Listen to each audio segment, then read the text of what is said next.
Lung ডিজিজেসগুলোকে আমরা broadly দুইটা ভাগে ভাগ করতে পারি, obstructive lung disease, restrictive lung disease. Obstructive আর রেস্ট্রিকটিভের মাঝে বেসিক যে ডিফারেন্সটা, অবস্ট্রাকটিভ ডিজিজগুলোতে মেইনলি এয়ার বা বাতাসটাকে বাহির করতে প্রবলেম হয়, অর্থাৎ এক্সপিরেশনের টাইমে বা এক্সহ্যালেশনের টাইমে প্রবলেম হয়। অপরদিকে রেস্ট্রিকটিভ ডিজিজে এয়ারটাকে ভিতরে নিতেই প্রবলেম হয়, যেটাকে আমরা বলি ইনহ্যালেশন বা ইন্সপিরেশনের সময় মেইনলি আমাদের কিন্তু প্রবলেম হয়, অর্থাৎ প্রশ্বাসের সময় প্রবলেম হয়। তো অবস্ট্রাকটিভ ডিজিজের মধ্যে ক্রনিক ব্রঙ্কাইটিস, ইমফাইসিমা, তারপরে ব্রঙ্কিয়াল অ্যাজমা, ব্রঙ্কিয়াকটিসিস, এই 4টা ডিজিজকে আমরা নোটেবলি বলতে পারি। এর মধ্যে আবার ক্রনিক ব্রঙ্কাইটিস আর ইমফাইসিমাকে একসাথে আমরা ক্রনিক অবস্ট্রাকটিভ পালমোনারি ডিজিজ বা সিওপিডি নামে জানি। এই ভিডিওতে আমাদের মেইন টার্গেটের জায়গা হচ্ছে ব্রঙ্কিয়াকটিসিস। তো ব্রঙ্কিয়াকটিসিস নিয়ে আমরা ইন ডিটেল আলোচনা করার ট্রাই করব। ব্রঙ্কাই, এই যে প্রথম পার্টটা, এটা বলতে মেইনলি আমরা এয়ারওয়েকে বুঝাইছি। আমরা জানি ট্রাকিয়া ভাগ হয়ে প্রাইমারি ব্রঙ্কাস থেকে সেটা লোবার ব্রঙ্কাস, তারপরে সেগমেন্টাল ব্রঙ্কাস থেকে ব্রঙ্কিওলস, এই যে ভাগগুলা হচ্ছে, এই ভাগগুলা এর যে জায়গাটা, সেই জায়গাটা যদি একটেসিস হয়ে যায়, অর্থাৎ ডাইলেটেশন হয়ে যায়, অ্যাবনর্মাল পার্মানেন্ট একটা ডাইলেটেশন হয়ে যায় এই ব্রঙ্কাসগুলার বা ব্রঙ্কিওলসগুলার, তাহলে সেটাকেই আমরা বলতেছি হচ্ছে গিয়ে ব্রঙ্কিয়াকটিসিস। ব্রঙ্কিয়াকটিসিস জিনিসটা লোকালিও হইতে পারে বা ডিফিউজও হইতে পারে। ডিফিউজ মানে অনেকটা জায়গা জুড়ে ছড়াই গেছে। তাহলে আমরা যদি ব্রঙ্কিয়াকটিসিসকে ডিফাইন করতে চাই, এটা হচ্ছে এমন একটা কন্ডিশন যেখানে পার্মানেন্ট অ্যাবনর্মাল ডাইলেটেশন হয় ব্রঙ্কাই এবং ব্রঙ্কিওলসের। এবং এটা কেন হয়?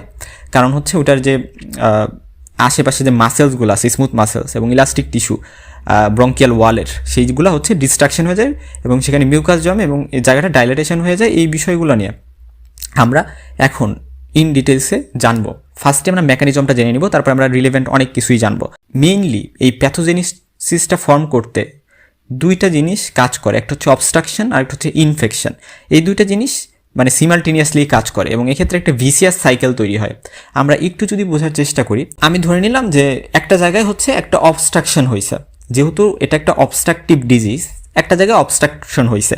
তো ওই অবস্ট্রাকশনের থেকে একটু ডিস্টালি কী হবে, আমরা জানি যে কি সিক্রেটেড হয় আমাদের রেসপিরেটরি ট্র্যাক্টে বা এই যে এয়ারওয়েতে, মিউকাস কন্টিনিউয়াসলি কিন্তু সিক্রেট হয়।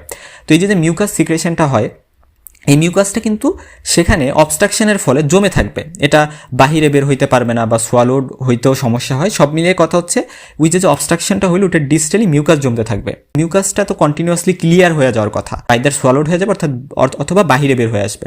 কিন্তু এটা যখন ওইখানে অ্যাকুমুলেটেড হয়ে আছে বা জমে আছে, ইম্প্যাক্ট ব্রঙ্কিয়াল ক্লিয়ারেন্স হচ্ছে, অর্থাৎ ভালো করে ক্লিয়ারেন্স হচ্ছে না মিউকাসটা, তখন এই জায়গাটাতে আমাদের বিভিন্ন ধরনের মাইক্রোবস, স্পেশালি বিভিন্ন ব্যাকটেরিয়া, এগুলা এর জন্য একটা ভালো মিডিয়া হিসেবে কাজ করবে, অর্থাৎ ওইগুলো এখানে বংশবিস্তার করার জন্য ভালো একটা মিডিয়া তৈরি হয়ে যাবে এই মিউকাসগুলা জৈমা। তো ওই টাইমে বিভিন্ন ব্যাকটেরিয়া আইসা ওই জায়গাটাতে একটা কলোনি ফর্মেশন করার ট্রাই করবে এবং ব্যাকটেরিয়া যেহেতু অ্যাটাক করছে বা এখানে জমতেছে, আমার বডি কী করবে, একটা ইমিউন রেসপন্স তৈরি করার ট্রাই করবে বা হোস্ট ডিফেন্স একটা মেকানিজম তৈরি হবে এবং এখানে একটা ইনফ্লামেশন হবে।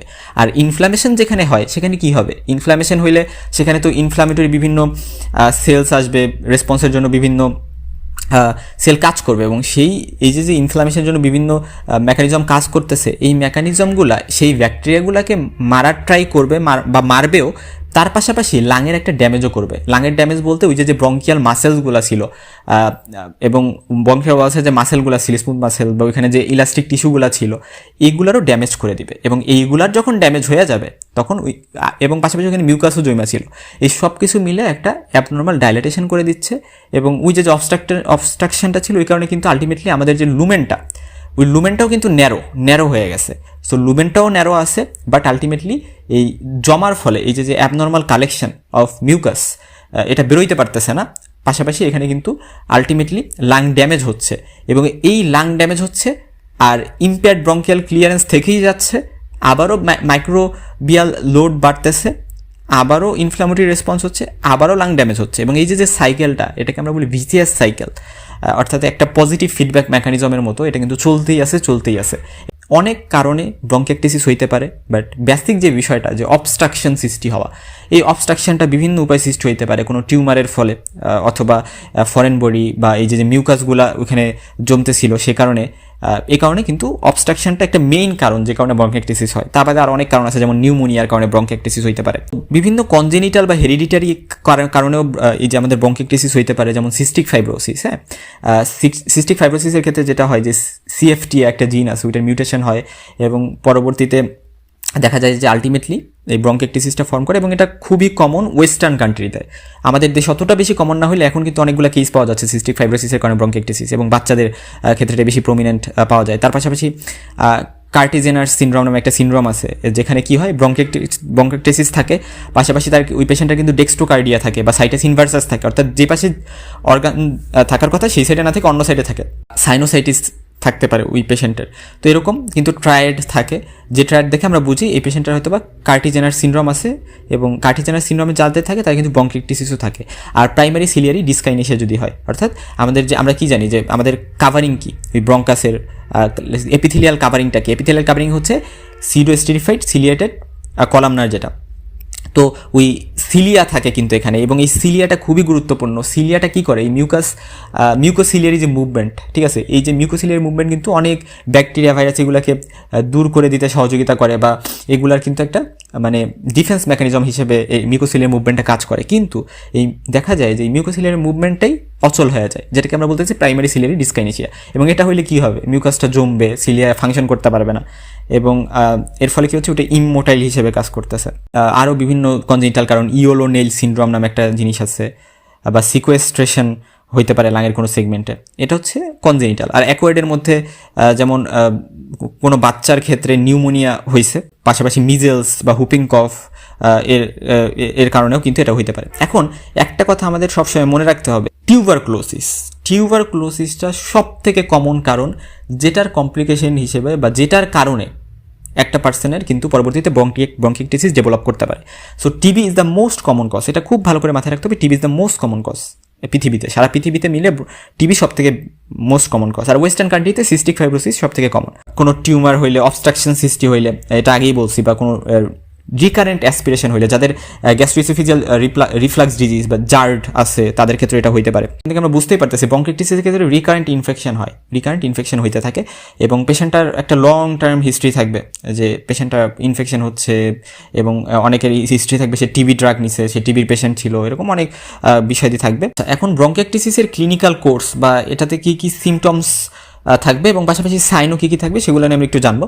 তো সিমটমসের মধ্যে পারসিস্টেন্ট প্রোডাক্টিভ কাফ থাকবে, যেটা খুবই কোপিয়াস হবে, অর্থাৎ খুবই বেশি পরিমাণে প্রোডাক্টিভ কাফ হবে, কাপের সাথে স্পোটাম যাবে, এবং দেখা যায় যে স্পোটামটা মিউকয়েড হইতে পারে, বা দেখা যায় যে ইওলুইশ হইতে পারে, পুরুলেন্ট হয়ে যাবে, মনে হবে পাস বেরোচ্ছে স্পোটাম দিয়ে, এরকম মনে হবে। এবং দেখা যায় এটা ইন্টারমিটেন্ট হয়, যে সব সময় কাফ আছে মানে হইতে আছে এরকম না, ইন্টারমিটেন্ট বা প্যারাক্সিজোমাল হইতে পারে। অ্যান্ড এটা মর্নিংয়ে সব থেকে বেশি দেখা যায় যে কাফ ফুল অফ মানে স্পুটাম বেরোচ্ছে, অনেক বেশি স্পুটাম বেরোচ্ছে, স্পেশালি মর্নিংয়ে ঘুম থেকে ওঠার পরে সকালবেলা। পজিশন চেঞ্জ করলে দেখা যায় যে এটা পজিশন চেঞ্জের সাথে, অর্থাৎ পোস্চুরাল চেঞ্জের সাথে এটা কিন্তু চেঞ্জ হয়। যেমন আমি যদি বলি যে একজন পার্সন ঘুমায় থাকার ফলে যেটা হয়, তার যে ডিপেন্ডেন্ট পার্ট আছে লাঙের, সেখানে কিন্তু এই স্পোটামগুলা বা ওই মিউকাসগুলা মেনলি কী বের হয়, মিউকাসগুলাই তো বের হয়। সো ওই মিউকাসগুলো হচ্ছে জমে থাকে ডিপেন্ডেন্ট পার্টে, ফলে সকালবেলা ঘুম থেকে উঠলে প্রফিউজ বা কোপিয়াস কাফ ফুল অফ স্পোটাম বের হয়। এই জিনিসটা ইম্পর্টেন্ট। আবার দেখা যায় যে পেশেন্টটা যেই সাইডের লাঙে, আমি বললাম রাইট সাইডের লাঙে পেশেন্টার হচ্ছে গিয়ে ব্রঙ্কিয়েক্টাসিস হয়েছে বা ওই পারমানেন্ট ডাইলেটেশন হয়েছে ব্রঙ্কিওলসে, তখন সে যদি রাইট সাইডে শুইলে দেখা যাবে যে তার বেশি কাফ বা এই যে স্পুটাম বা মিউকাস এগুলো বেরোয় যাচ্ছে। আর অপোজিট সাইডে শুইলে, অর্থাৎ হইছে রাইট সাইডে, সে শুইছে লেফট সাইডে, তাহলে কিন্তু বা লেফট ল্যাটারাল পজিশনে শুইছে, তাহলে কিন্তু কম বেরোবে স্পোটামটা। সো যেই সাইডে অ্যাফেক্টেড সেই সাইডে শুইলে স্পোটাম বেশি বেরোবে, সেই সাইডে শুয়ে যদি মাথাটা একটু নিচু করে দেয় তাহলে স্পোটামটা বেশি বেরোবে। এর পাশাপাশি হেমোপটাইসিস কিন্তু একটা কমন মানে প্রেজেন্টেশন হইতে পারে ব্রঙ্কিয়েক্টাসিসের পেশেন্টের, হেমোপটাইসিস অর্থাৎ কাফিং অফ ব্লাড। হ্যাঁ, আর রিকারেন্ট ইনফেকশন থাকবে, কারণ হচ্ছে আমি আগেই বলছি যে এখানে বিভিন্ন ব্যাকটেরিয়া এর জন্য বংশবিস্তারের জন্য ওই মিউকাস কিন্তু একটা ভালো জায়গা হিসেবে কাজ করে, এবং যেমন সিউডোমোনাস বা বিভিন্ন ব্যাকটেরিয়া বা ভাইরাস, ইনফ্লুয়েঞ্জা বা হচ্ছে গিয়ে নিউমোকক্কাল, এবং ফিভার থাকবে, এবং ওয়েট লস হইতে পারে, আর পাশাপাশি অ্যানোরক্সিয়া থাকতে পারে। আর পেশেন্টে আমরা বিভিন্ন সাইন লক্ষ্য করবো আমরা এক্সামিনেশন করার সময়। এর মধ্যে সবথেকে ইম্পর্টেন্ট যেটা মাথায় রাখতে হবে, আমরা ব্রঙ্কিয়েক্টাসিসে কিন্তু ডিজিটাল ক্লাবিং দেখব, হাতে পায়ে দেখব ক্লাবিং হয়ে গেছে। সো এই ক্লাবিংটা কিন্তু খুবই ভালো করে নোট ডাউন করতে হবে, এবং ক্লাবিং থাকছে মানে আমাদের মাথায় আসতে পারে যে এটা কিন্তু ব্রঙ্কিয়েক্টাসিস হইতে পারে। আমরা হুইজও পাইতে পারি, হুইজ, হ্যাঁ, কারণ অনেক ব্রঙ্কিয়াল অ্যাজমার পেশেন্টের পরবর্তীতে ব্রঙ্কিয়েক্টাসিস হয়। আমরা জানি হুইজ সাধারণত ব্রঙ্কিয়াল অ্যাজমা বা সিওপিডিতে পাওয়া যেতে পারে, পালমোনারি ইডিমাতেও পাওয়া যেতে পারে, বাট হুইজিংটা কিন্তু ব্রঙ্কিয়েক্টাসিসও পাওয়া যেতে পারে। বেজাল ক্রিপিটেশন পাইতে পারি, কোর্স ক্রিপিটেশন হবে, ক্রিপিটেশন বা ক্র্যাকেলস বলি আমরা, কোর্স ক্রিপিটেশন আমরা পাইতে পারি বেস অফ দ্য লাংকে অসকালটেট করে। সেখানে আমরা সায়ানোসিসও পাইতে পারি, এবং পেশেন্টের ডিসপনিয়া এটাও কিন্তু অনেক প্রেজেন্ট করবে, কারণ যেহেতু এটা অবস্ট্রাকটিভ ডিজিজ, আলটিমেটলি পেশেন্টের শ্বাসকষ্ট হওয়াটা কিন্তু ইউজুয়াল দেখা যাবে যখন এই স্পেশালি এক্সপিরেশন করতে যাবে, অর্থাৎ শ্বাস মানে বের করতে যাবে হাওয়া বাতাস, তখন কিন্তু তার মেইনলি প্রবলেমটা হবে, ডিসপনিয়া দেখা দিতে পারে। আর একটা টার্ম আমরা একটু জানবো, ব্রঙ্কিয়েক্টাসিস সিকা, বা যেটাকে আমরা ড্রাই ব্রঙ্কিয়েক্টাসিস বলি। এটা এমন একটা রেয়ার কন্ডিশন যেখানে দেখা যায় যে ব্রঙ্কিয়েক্টাসিসের যে কোপিয়াস অ্যামাউন্ট অফ স্পুটাম বের হওয়ার যে ফিচার, এইটাই থাকবে না, যেটা আমরা জানি ব্রঙ্কিয়েক্টাসিসের একটা হলমার্ক, কিন্তু এটাই থাকতেছে না। সো এটা থাকতেছে না, বাট তার কিন্তু ব্রঙ্কিয়েক্টাসিস হয়েছে, যেটা আমরা বিভিন্ন ইনভেস্টিগেশন যেমন চেস্ট এক্সরে বা HRCT এগুলো করে বুঝতে পারছি। তো এটাকে আমরা বলি হচ্ছে ড্রাই ব্রঙ্কিয়েক্টাসিস। তাহলে আমরা যদি ক্লাসিফিকেশন বলি, আমরা নর্মাল ব্রঙ্কাস বা ব্রঙ্কিওলস কেমনভাবে থাকে সেটা তো আমরা জানি। তো এই নর্মালটাই যদি একটু ডাইলেটেশন হয়ে যায়, তাহলে সেটাকে আমরা বলি সিলিন্ড্রিক্যাল ব্রঙ্কিয়েক্টাসিস হয়েছে। আর যদি এটা ভেরিকোস হয়, অর্থাৎ অনেক পেঁচানো টাইপের, বা আমরা ভেরিকোস ভেইন তো দেখছি যে এলোমেলো, তাহলে সেটাকে আমরা বলি হচ্ছে ভেরিকোস। আর তা বাদে আরেক টাইপের হইতে পারে যেমন সিস্টিক, অর্থাৎ জায়গায় মানে ডাইলেটেশনের ফলে সিস্ট তৈরি করছে, এটাকে আমরা সিস্টিক ব্রঙ্কিয়েক্টাসিস বলতে পারি। সো এরকম বিভিন্ন টাইপের ব্রঙ্কিয়েক্টাসিস আছে। এখন আমরা একটা পেশেন্ট যে এরকম সিমটমস বা সাইন্স দেখে আমরা বললাম যে এটা ব্রঙ্কিয়েক্টাসিস হইতে পারে, কিন্তু এটার কি ইনভেস্টিগেশন আমরা দিতে পারি? ফার্স্ট কথা আমরা স্পাইরোমেট্রিক অ্যানালাইসিস করে দেখতে পারি যে অ্যাকচুয়ালি এটা অবস্ট্রাকটিভ কিনা। যে FEV1 অর্থাৎ forced expiratory volume in first second divided by FVC অর্থাৎ ফোর্স ভাইটাল ক্যাপাসিটি, এই যে রেশিওটা, এটা যদি 0.7 থেকে কম হয়, বা আমরা বলতে পারি 70% থেকে কম হয়, তাহলে আমরা বুঝে নিই যে এটা অবস্ট্রাকটিভ লাং ডিজিজ হবে।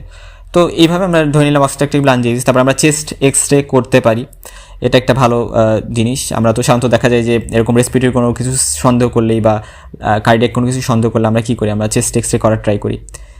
তারপর হচ্ছে সিটি স্ক্যান। তো সিটি স্ক্যানের মধ্যে সবথেকে স্পেসিফিক এবং সবথেকে ভালো যেটা, সেটা হচ্ছে HRCT, high resolution CT scan.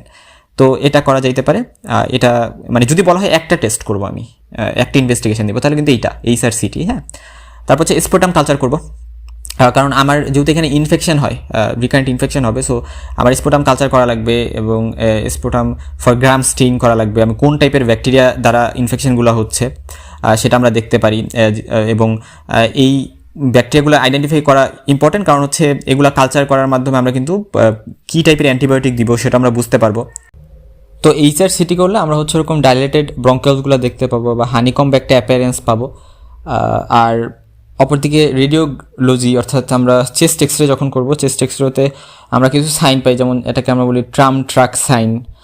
Bronchial ওয়ালগুলা যে থিকেনিং হয় এবং ওয়াইডেনিং হয়, এবং এক্ষেত্রে একটা প্যারালাল একটা কনফিগারেশন পাওয়া যায়, যেটাকে আমরা ট্রাক সাইন বলি, যেটা আমাদের জন্য আসলে খুব বেশি ডিফিকাল্ট হইতে পারে ট্র্যাক করতে, বাট যেটা খুবই সহজেই ট্র্যাক করা যায় সেটা হচ্ছে হানিকম্ব সাইন।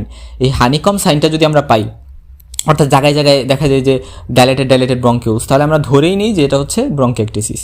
তো এটা সহজ হয়। আবার অনেক সময় আসলে চেস্ট এক্সরে বিভিন্ন টাইমে বিভিন্ন রকম প্রেজেন্টেশন নিয়ে আসতে পারে। আমরা কোনো এক্সরেতে দেখতে পারি যে এক সাইডের লাং বোঝাই যাচ্ছে না চেস্ট এক্সরেতে। আর কমপ্লিকেশন কি হইতে পারে ব্রঙ্কিয়েক্টাসিসের? রেসপিরেটরি ফেলিওর হইতে পারে, এবং রাইট হার্ট ফেলিওর হয়ে, মানে রেসপিরেটরি কজের কারণে রাইট হার্ট ফেলিওর হলে সেটাকে আমরা কল পালমোনালি বলি। সো কল পালমোনালি হইতে পারে, এবং কল পালমোনালি হইলে আমরা জেভিপিও রেস্ট পাইতে পারি, অর্থাৎ জুগুলার ভেনাস প্রেশার রেস্ট পাইতে পারি, ব্রেন এফসেস হইতে পারে, অ্যামাইলোইডোসিস হইতে পারে। তারপরে রিকারেন্ট ইনফেকশন সেটা তো হইতেই থাকবে বা হইতে থাকতে পারে, লাং কার্সিনোমা হইতে পারে। সো এরকম বিভিন্ন কমপ্লিকেশনস কিন্তু হইতে পারে কিসের কারণে? ব্রঙ্কিয়েক্টাসিসের কারণে। আর ব্রঙ্কিয়েক্টাসিসে মেইনলি আমাদের যে লোয়ার লোবটা লাংয়ের, সেটা এফেক্টেড হয়। পুরুলেন্ট ম্যাটেরিয়ালও আমরা পাইতে পারি আমরা যদি একটা লাংকে ম্যাক্রোস্কোপিক্যালি দেখি। আর তাহলে আমরা ট্রিটমেন্ট কী দিব ব্রঙ্কিয়েক্টাসিসের? এটা খুবই ইম্পর্টেন্ট। এবং এখানে যেহেতু রিকারেন্ট ইনফেকশন হয় বা ইনফেকশন হওয়ার চান্স থাকে, তাই আমরা অ্যান্টিবায়োটিক্স দিব, অবশ্যই অ্যান্টিবায়োটিক্সের পাশাপাশি এখানে আরেকটা ইম্পর্টেন্ট যে বিষয়টা, যে আমাদের চেস্ট হাইজিনটা মেনটেন করতে হবে। আমরা চেস্টে পারকাস করতে পারি, অর্থাৎ ব্যাকে পিঠের দিকে একটু পারকাস করতে পারি। পারকাস মানে কি, টোকা দেওয়া। সো আমরা বিভিন্নভাবে পারকাস করে পোস্টুরাল ড্রেনেজে হেল্প করতে পারি, অর্থাৎ পেশেন্ট যাতে বেশি বেশি মিউকাসটাকে বের করে দিতে পারে, এবং যত বের করে দিতে পারবে ততই ভালো, ওই জায়গাটা ফাঁকা হবে, রাইট? তার এই যে কালেকশনটা সেটা বের হয়ে যাবে স্প্যাটামের মাধ্যমে, এবং ফলে ভালো হবে। এবং পোস্টুরাল ড্রেনেজটা করার জন্য বিভিন্ন মেথডস আছে, যেমন হচ্ছে ওই যে সকালে খুব বেশি ড্রেনেজ করা যায়। তার পাশাপাশি আমরা পেশেন্টের পজিশন চেঞ্জ করে, যেই সাইডে অ্যাফেক্টেড ওই সাইডে শোয়াই দিয়ে আমরা একটু মাথাটা নিচের দিকে করে দিয়ে ড্রেনেজ করতে পারি। চেস্ট ফিজিওথেরাপির মাধ্যমেও আমরা কিন্তু এরকম ড্রেনেজ করতে পারি। আর আরেকটা ইম্পর্টেন্ট কথা হচ্ছে যে আমরা এয়ারওয়ে হাইড্রেশন করতে পারি, এক্ষেত্রে হাইপারটোনিক স্যালাইন ইনহ্যালেশন করার মাধ্যমে। আর যদি এমন হয় যে আসলে একটা জায়গাতে রিকারেন্ট ইনফেকশন হচ্ছে, বের করতেছে স্পার্টাম, বাট স্টিল আবার হচ্ছে, ড্রেনেজের পরেও আবার হচ্ছে, হয়ে যাচ্ছে, সিচুয়েশনটা খুবই কমপ্লিকেটেড, তখন আমরা সার্জারির অবলম্বন করতে পারি। এবং এক্ষেত্রে কিন্তু সার্জারি করা হয়। দেখা যায় যে কোনো একটা লোব লোকালি বা যখন ফোকাল কোনো ইনফেকশন বা এরকম ব্রঙ্কিকটিসিস হয়েছে, তখন আমরা সেই জায়গাটাতে লোবেক্টমি করতে পারি। অনেক ক্ষেত্রে দেখা যেতে পারে যে একটা লাংই কেটে ফেলে দেওয়া হচ্ছে, নিউমোনেক্টমি করা হইতে পারে, বা লাং ট্রান্সপ্লান্টেশন, এরকম বিভিন্ন সার্জারি করা যায়, প্রয়োজন হইতে পারে, অর্থাৎ আন্ডারলাইং যে ডিসঅর্ডার সেটার ট্রিটমেন্ট করা। প্রোফাইলেক্সিস বা প্রিভেনশনের জন্য আমরা কী করতে পারি? এক্ষেত্রে আমরা লং টার্ম প্রোফাইলেক্সিসের জন্য মানে অ্যান্টিবায়োটিক্স বা অ্যান্টি ইনফ্লামেটরি ড্রাগস ইউজ করতে পারি। আর হচ্ছে আমরা ভ্যাকসিনেশন করতে পারি, অর্থাৎ সিজনাল যে ইনফ্লুয়েঞ্জা ভ্যাকসিন বা নিউমোকক্কাল নিউমোনিয়ার জন্য ভ্যাকসিন, এরকম বিভিন্ন যেগুলোর কারণে আসলে ইনফেকশন হইতে পারে, সেগুলোর জন্য আমরা ভ্যাকসিনেশন বা প্রিভেনশন মেজার অবলম্বন করতে পারি। দেখা যায় যে অনেকের ব্রঙ্কিয়াল অ্যাজমা থাকতে পারে ব্রঙ্কাইটিসিসের পাশাপাশি। আসলে ব্রঙ্কাইটিসিস কিন্তু অন্য কোনো ডিজিজের সাথে অ্যাসোসিয়েটেড থাকে, ওই যে যেমন বললাম যে পোস্ট টিউবারকুলোসিস, বা দেখা যায় যে বাচ্চাদের ক্ষেত্রে অনেক সময় সিস্টিক ফাইব্রোসিস, এরকম বিভিন্ন ডিজিজের সাথে অ্যাসোসিয়েটেড থাকে। সো অন্যান্য সকল ডিজিজও যেন কন্ট্রোলে থাকে, সেগুলোর ট্রিটমেন্টও দিতে হবে অ্যাট দ্য সেম টাইম। এবং দেখা যেতে পারে যে অনেকের অ্যালার্জিক কোনো সমস্যা থাকতে পারে, সেক্ষেত্রে ওই অ্যালার্জি, কোল্ড অ্যালার্জি বা ডাস্ট অ্যালার্জি, এগুলো প্রিভেন্ট করেও ব্রঙ্কাইটিসিসের পেশেন্ট কিন্তু কিছুটা ভালো থাকতে পারে।